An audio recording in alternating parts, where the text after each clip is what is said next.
दोस्तों, मैं रोहित आप सभी का हमारे इस यूट्यूब चैनल में बहुत बहुत स्वागत है। दोस्तों, मैं चाहता हूं कि आप हमारे इस वीडियो को ज़्यादा से ज़्यादा लोगों के साथ शेयर करें और सब्सक्राइब करें और साथ ही साथ बेल आइकन दबाना ना भूलें। तो दोस्तों, आज मैं आपके साथ जिस मुद्दे पर बात करने वाला हूं वो बहुत ही महत्वपूर्ण है और आपकी उस मुद्दे पर राय भी जानना चाहूँगा। तो दोस्तों, आइए और शुरू करते हैं इस वीडियो को आगे। Let's the start forward this video.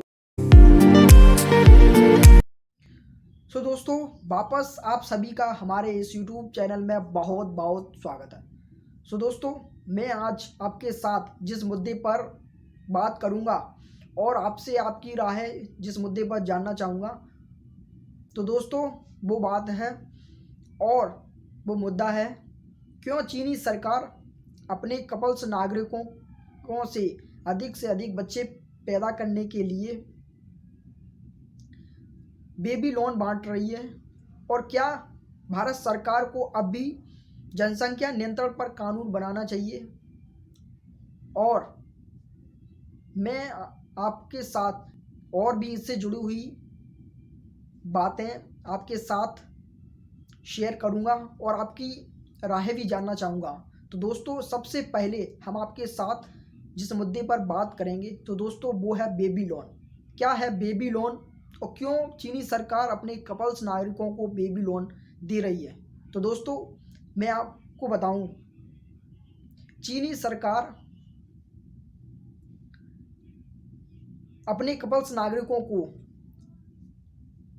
प्रोत्साहित करने के लिए बेबी लोन बांट रही है। तो दोस्तों, मैं आपको एक बात और बताऊं, ये पूरे संपूर्ण चीन में इस योजना को लागू नहीं किया गया है। इस योजना को दोस्तों चीनी सरकार द्वारा चीन के 3 उत्तर पूर्वी क्षेत्र हैं। पहला है जिलिन और दूसरा है लियाओनिंग और दूसरा है हेलीलोंगजियांग। ये वो क्षेत्र हैं दोस्तों जो सबसे अधिक जनसंख्या से प्रभावित हैं। यहाँ पर जनसंख्या में जिस प्रकार से तेज़ी के साथ गिरावट दर्ज की गई है दोस्तों, तो दोस्तों मैं आपको ये भी बता दूं, 2010 में यहाँ पर जनसंख्या का क्या रिकॉर्ड रहा और 2020 में यहाँ का जनसंख्या का रिकॉर्ड क्या है। तो दोस्तों, जिलिन और लियोओनिंग और हेलीलोंगजियांग, ये तीनों क्षेत्रों की आबादी दोस्तों की बात करें 2010 की तुलना में 2010 की तुलना में 2020 में यहाँ की जनसंख्या में 10.3% की गिरावट दर्ज की गई है। और दोस्तों अगर बात करें जिलिन की, तो दोस्तों 2010 की तुलना में जिलिन की आबादी में 12.7% की गिरावट दर्ज की गई है। तो जनसंख्या को अच्छे से बनाए रखने के लिए चीनी सरकार ने इन 3 पूर्वी क्षेत्रों के कपल्स नागरिकों को बेबी लोन दिया है। अब दोस्तों मैं आपको ये भी बता दूं कि बेबी लोन के तहत वहाँ के नागरिकों को कितनी राशि दी जाएगी। तो दोस्तों वहाँ के नागरिकों को 2 लाख युआन, अगर हम बात करें इंडियन करेंसी में दोस्तों, तो दोस्तों इंडियन करेंसी में ये राशि होती है 23 लाख रुपए। तो दोस्तों ये बातें थी बेबी लोन से जुड़ी हुई। और दोस्तों हम आपसे ये भी राय जानना चाहेंगे कि बेबी लोन पर आपकी क्या राय है। क्या बेबी लोन को भारत में भी भारत सरकार को लाना चाहिए कि नहीं लाना चाहिए। तो दोस्तों अब मैं आपके साथ जिस मुद्दे पर बात करूंगा तो दोस्तों वो है, क्यों चीनी सरकार जनसंख्या को बढ़ा रही है और बढ़ाने पर ध्यान दे रही है। तो दोस्तों मैं आपको बताऊं, चीन की जनसंख्या के बारे में जो भविष्यवाणी अंतर्राष्ट्रीय संस्थाओं के द्वारा की गई है, तो उसको ध्यान में रखते हुए वहाँ की सरकार को ये डर बैठ गया है कि अगर जनसंख्या नियंत्रण को इस तरह लाया गया। और अगर दोस्तों, अब मैं आपके साथ जिस मुद्दे पर बात करने वाला हूं और आपसे जिस मुद्दे पर आपकी राय जानने वाला हूं, तो वो है क्यों चीनी सरकार अब जनसंख्या नियंत्रण की बजाय जनसंख्या बढ़ाने पर जोर दे रही है। जो देश कभी अपनी जनसंख्या नियंत्रण पर लगाम लगाने के लिए वन चाइल्ड पॉलिसी लेकर आया 1980 में, और जो 2016 तक लागू रहा, और अब वही देश आज जनसंख्या बढ़ाने पर जोर दे रहा है, जिसके लिए वह 2 चाइल्ड पॉलिसी भी लेकर आया। अब 2021 में वह 3 चाइल्ड पॉलिसी भी लेकर आया। तो दोस्तों, चीनी सरकार को अब डर है कि हमारी अर्थव्यवस्था कहीं बिगड़ ना जाए इस बढ़ती हुई बूढ़ी आबादी की वजह से। तो इसी के लिए चीनी सरकार 2 चाइल्ड पॉलिसी लेकर आई दोस्तों। और दोस्तों, 2021 में चीनी सरकार अगस्त के महीने में 3 चाइल्ड पॉलिसी लेकर आई दोस्तों।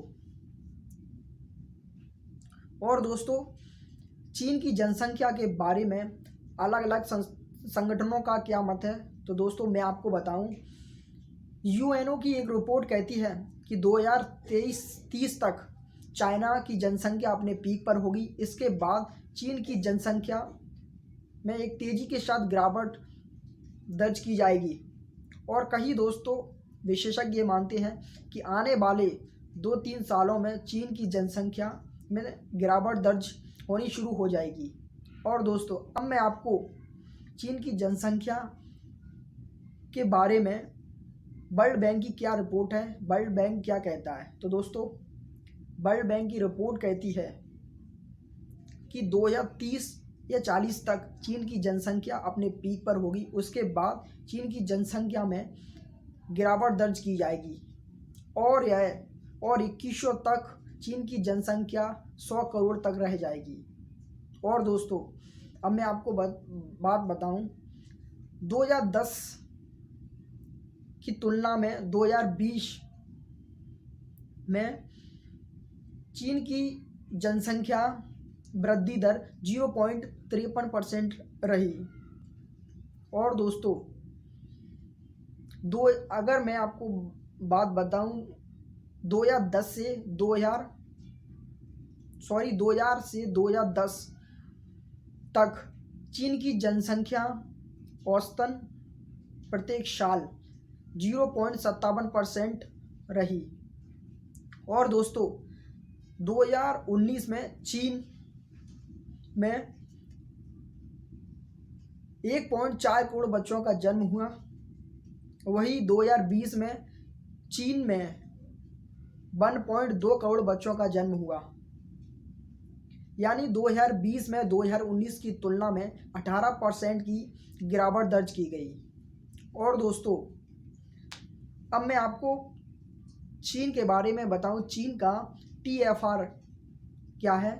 TFR यानी टोटल फर्टिलिटी रेट। तो दोस्तों, 2021 में चीन का टोटल फर्टिलिटी रेट 1.3 हो गया है। इसकी वजह से चीन की जनसंख्या अब गिरावट की ओर अग्रसर हो चुकी है। तो दोस्तों,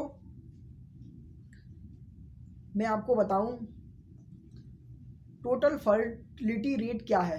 दोस्तों, एक महिला औसतन अपने जीवन में कितने बच्चों को जन्म देती है, इसे कहा जाता है टोटल फर्टिलिटी रेट।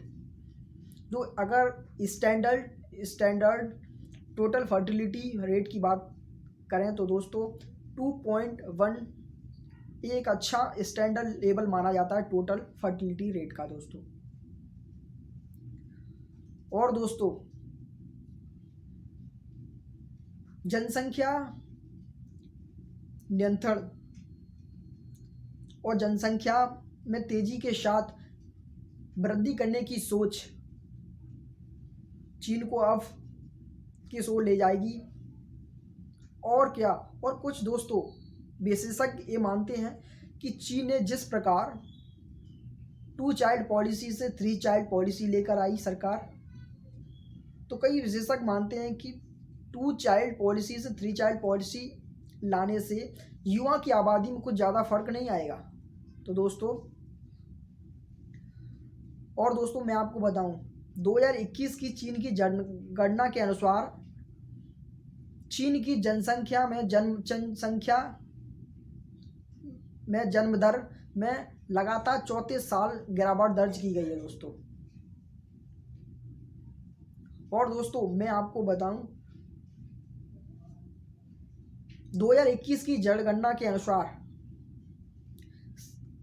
8.7% यानी कि 26.7 करोड़ लोग ऐसे हैं चीन की जनसंख्या में जिनकी उम्र 60 से अधिक है। और दोस्तों इससे पिछली जनगणना के अनुसार मैं आपको आंकड़े बताऊं तो दोस्तों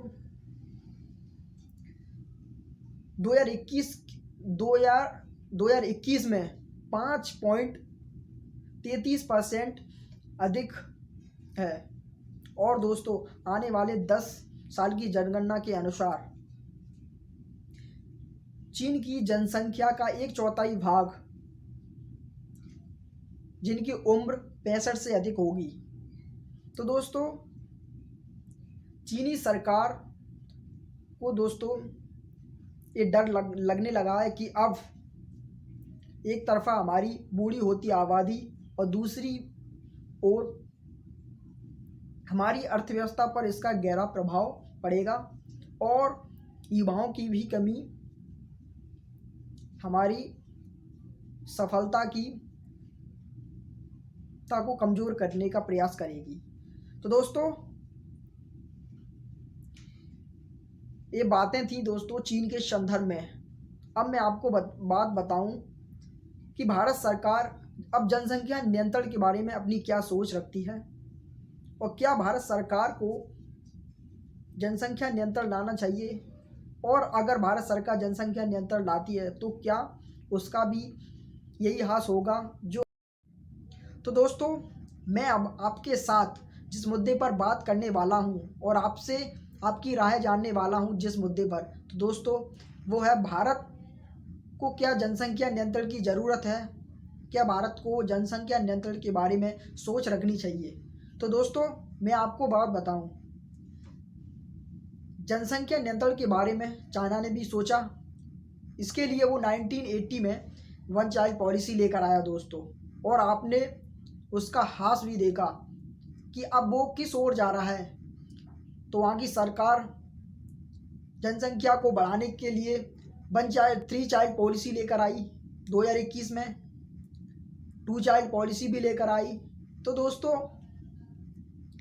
और कई विशेषज्ञों का क्या मत था इस पॉलिसीज़ पर और अलग अलग संस्थानों की क्या रिपोर्ट थी, तो दोस्तों वो आपने जाना।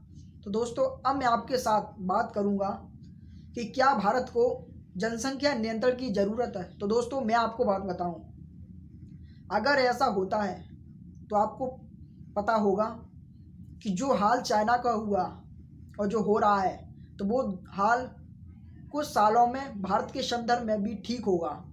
तो दोस्तों मैं आपको बताऊं, 2021 में एक सर्वे आया था, national family health survey Bharat के संदर्भ में।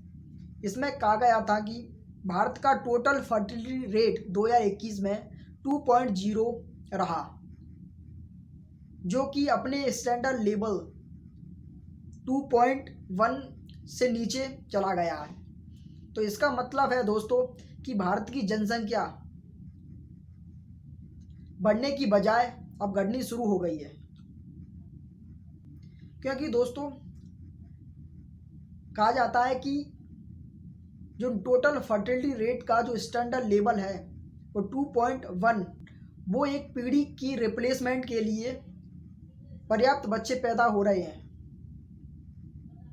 ये होता है। और दोस्तों अब मैं आपके साथ बात करूंगा 2015 और 16 में जो टोटल फर्टिलिटी रहा था भारत का वो था 2.2 यानी कि 2.2। और दोस्तों अब मैं आपके साथ दूसरे मुद्दे पर बात करूंगा और आपसे उसकी मुद्दे पर राय जानूंगा। अगर भारत में कानून जनसंख्या नियंत्रण के लिए आया तो क्या भारत की जनसंख्या घटने लगेगी? तो दोस्तों मैं आपको बताऊं, भारत के संदर्भ में एक संस्था है लैंसेट की स्टडी कहती है कि भारत की जनसंख्या 2048 में 160 करोड़ हो जाएगी, जो कि भारत की जनसंख्या का पीक पॉइंट होगा, जिसके बाद भारत की जनसंख्या में लगातार तेजी के साथ गिरावट दर्ज की जाएगी। और दोस्तों लैंसेट की एक स्टडी कहती है कि 2040 में भारत का जो स्टैंडर्ड लेवल है टोटल फर्टिलिटी रेट का, वो रह जाएगा 1.2। यानी कि दोस्तों भारत की अब जनसंख्या तेजी के साथ घटने लगेगी। तो दोस्तों ये बातें थी दोस्तों भारत के संदर्भ में दोस्तों, और मैंने आपको चाइना के संदर्भ में भी बताया और बताया क्या होता है बेबीलोन, क्यों चीन जो कभी अपने जनसंख्या ऊपर नियंत्रण के लिए वन चाइल्ड पॉलिसी लेकर आया, और अब क्या उसके दिमाग में रहा कि वो अब जनसंख्या बढ़ाने के बारे में सोच रहा था, इसके लिए वो बेबीलोन लेकर आया। तो दोस्तों ये बातें थी हमारी इन दो देशों के संदर्भ में। तो दोस्तों मैं अब आपसे विदा लेना चाहूँगा, और दोस्तों मैं फिर एक नई वीडियो के साथ मिलता हूँ। तब तक आप हमें दीजिए इजाज़त और आप बने रहिए हमारे इस यूट्यूब चैनल के साथ द रोहित इम्पोर्टेंट नॉलेज में। तो thank you for watching this video guys.